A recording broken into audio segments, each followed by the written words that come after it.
পঞ্চগড়ের তাপমাত্রা আবারও নেমেছে 10 ডিগ্রির নিচে।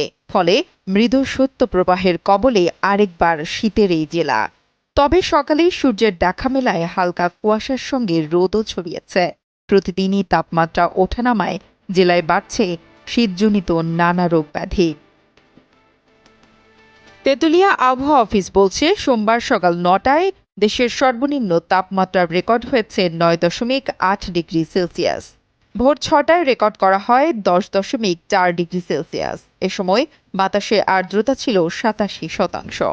আবহাওয়ার এই জরিপে দেখা যায়, রোববারের তুলনায় আজ তাপমাত্রা 3 ডিগ্রি কম।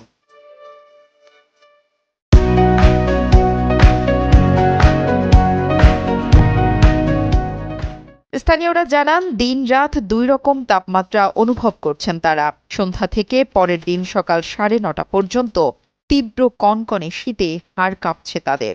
আবার রাতে তাপমাত্রা নেমে যাচ্ছে -0 ডিগ্রিতে। ফলে নিরুপায় হয়ে সন্ধ্যা ভোরে খড়কুটো জ্বালিয়ে ঠান্ডা কমানোর চেষ্টা করছেন তারা। এদিকে শীতের কারণে বেড়েছে জ্বর, সর্দি, ডায়রিয়া, নিউমোনিয়া সহ বিভিন্ন রোগ ব্যাধি। প্রতিদিনই জেলা ও উপজেলার হাসপাতালগুলোর বহির্বিভাগে বাড়ছে রোগীর সংখ্যা। অনেকে আবার হাসপাতালে ভর্তি হচ্ছেন। চিকিৎসার পাশাপাশি শীতের সুরক্ষা থাকতে প্রয়োজনীয় পরামর্শ দিচ্ছেন চিকিৎসকরা।